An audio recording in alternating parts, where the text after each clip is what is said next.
Dito na po kami sa bahay ni Ernie. Anniversary. Hello everyone! Welcome back sa aming YouTube channel. Kumusta po kayo lahat? Nandito po ako ngayon. Dinala ko po si Ernie. Bago dating po siya ngayon galing Saudi. And I'm so happy na finally, nakabisit din ako. So, yan. Kaya thank you so much sa nakating na siya dito ng maayos at dito sa kanyang magandang tirahan. It's not gonna... Ano? Na-strap tayo. Sorry. Hindi kayo anak ko. Okay. Walang formality, no? Wala man lang script, no? Ayan mo na. Okay na. So, Ay. welcome back everyone. I-edit mo na lang. Edit mo na lang to, ha? Nandito po ako sa... Edit mo na lang yung ano ko, ha? Lucan, Ontario po. Kasi dito po nag-train na sila. Welcome guys. Ernie po from Saudi to Canada. Hello Ernie. Hi, hello ma'am. Kumusta? Okay lang po. Ito, talagang Kumusta? excited. Saka, I'm very thankful. Of course, especially You're sa welcome. kung dahil po sa'yo. Dito ako ngayon sa kanila. So, ano tinanong ko tanong, of course, paano mo ko nakilala? So, saan mo ko nakilala? Actually, kay Brent, yung kasama ko sa work ko sa Riyadh dati. Si Brent po nasa Alberta na Sa po Alberta po siya ngayon. Thankful po ako sa Brent na pinakilala din na mag-try lang. Na mag-send ng CV through email kay Team Event. So, yun, sinusundan ko. Actually, patient lang, mag-apply. Actually, busy si patient na din sa mga reply niya sa email. I know pero at least, finally, nandito na. Dito na, very thankful. Gano'n katagal, nung nagpasa ka, nung na-interview ka ng processing mo from nagustuhan ka ng agency, tapos anong sumunod is yung interview sa employer? Tapos, after noon, 2 weeks, binigyan ako ng job offer. Just 2 weeks lang pala, no? Another 2 weeks, job contract na yan. So, sinasign ako. So, reply ko sa kanila. Yeah, as dire-diretso na, no? Diretso na yan. Nag-start na sa processing sa papers. Oo. So, from work vantage, binigyan nila ako sa consultant. Sa consultant na, yun na yung nag-process na. Sa work vantage po, wala pong fee. Zero fee po. Doon sa consultant, yun yung sa documentation fee. Documentation fee. Yun, I'm so happy. Gano'n, so, from processing hanggang ngayon, pagdating mo, ilang buwan, diba? 13 months. Oo, umabot din ng 13 13 months. months, umabot din. Matagal din ha. Yung iba 6 months lang eh. Kasi siguro sa... Depende sa... Sumunod sa'yo. Talaga para sa'yo ang Canada, di ba? Una, nanibago talaga ako, pero kaya. Kakayanin mo yan. From Oo nga, no? From summer to winter. Oh, summer to winter, ano. Kumusta naman ang trabaho mo ngayon? As a food service supervisor. Ito na Kung sa Saudi, alam ko napakalaking diferensya. Adjustment. Na una sa work. Sa iba yung work of ethics dito. Canada. Ay, supervisor ito. Para kang worker, parang ginagawa mo lahat. Kasi yung manager mo, gumagawa din. nagtatrabaho kasi alam niya yung mga trabaho niya na busy-busy. Madumi na yung mga floor. Nagmamap siya. Talaga. Sa search for Yun ang ano, yung ethics, work ethics dito sa Canada. At saka, di ba pag dito mo din lang makakita na pagkakain ka sa mga food mga table sa tables, you have to clean up, di ba? mismo. Oo. Sila makilinis. Hindi na ikaw Hindi na. medyo magmamap ka na lang. Hindi na tulad ng Saudi na talaga Sa'yo lahat. sa'yo lahat after kumain yung mga customer, iwanan lang dyan. So, kailangan mo So, ang masasabi ko is mas nakakatabangan ng puso kasi may dumating naman lang dito, di ba? at saka thank you tayo. You're welcome. Pwede ka mag-Bisaya. Hindi ako mag-Bisaya.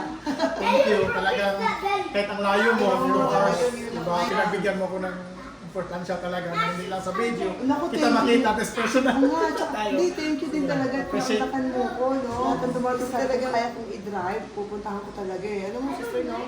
Pinupuntahan ko talaga malapit. Alam mo, kaya na Chatham. Meron pa nga ako sinaset up si Jan naman nasa, ano nga ba siya? Ottawa? Sabi ko, sige, pag may time ako daan na kita sa Ottawa. Kasi gusto ko talaga ma-meet in person. Alam mo kasi iba yung yung makita niyo ako na totoo ako sa YouTube, di ba? Na mga ibang vloggers yun talaga, di ba? Hindi mo nag-vlog para lang ano eh. Nag-vlog ako para for real, di ba? Nandito po talaga sila sa Canada. Namit ko sila in person, di ba? Yeah, totoo. Saya-saya ko talaga sa kanila. Thank you so much sa tiwala. Thank you rin. Oo, nasa trust lang yan eh. Kasi Oo, tiwala dami lang na talagang mga ano din sa pag-online. No? Yes, ang dami pa rin. Kaya ngayon, Yeah. marami nagtatanong sa akin. So, Yeah, sabi ko, refer. may Facebook kayo. I-check ninyo kay Ate Mabel ng Bayan. May page siya doon. Saka gusto Facebook doon page sa ako, Ate Mabel ng Bayan. YouTube.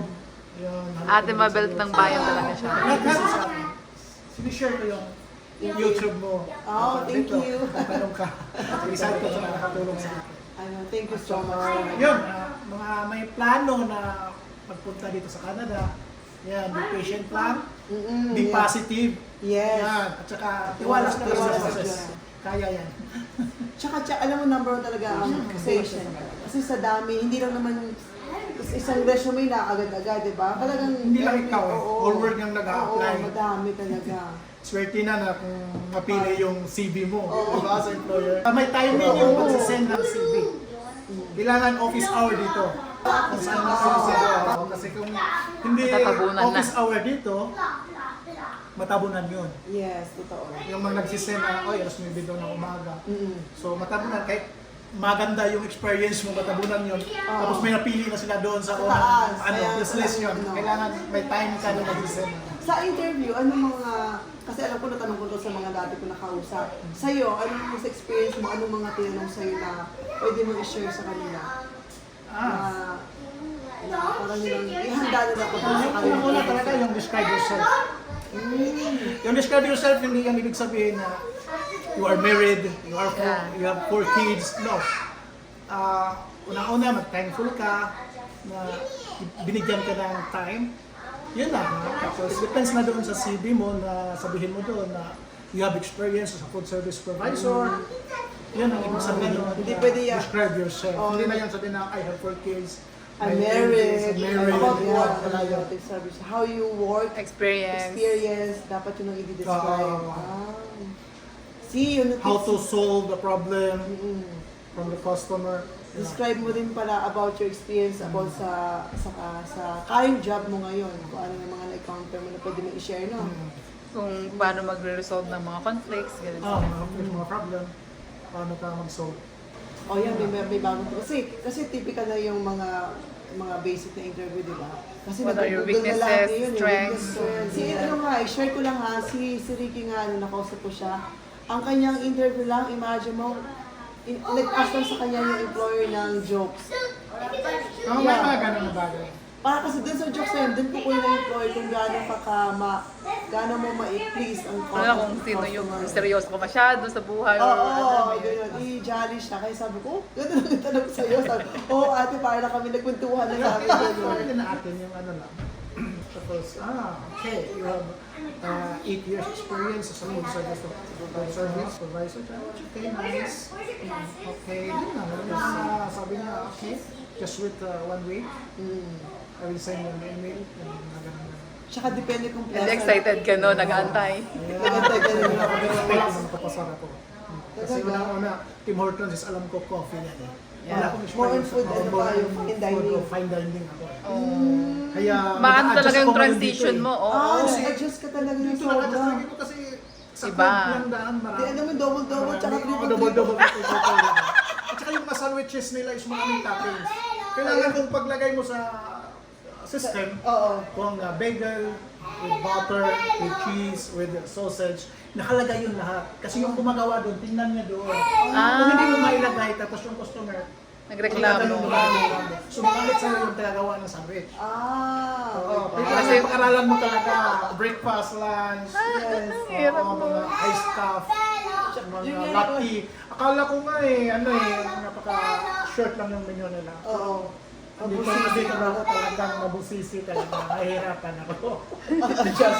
Mahirap talaga yun, fine dining ka, tapos nasa fast food ka. Kaya nga lang, thankful ako sa mga Samahan. kasamahan ko ng mga Pilipino. Yes. Matsatsaga sila.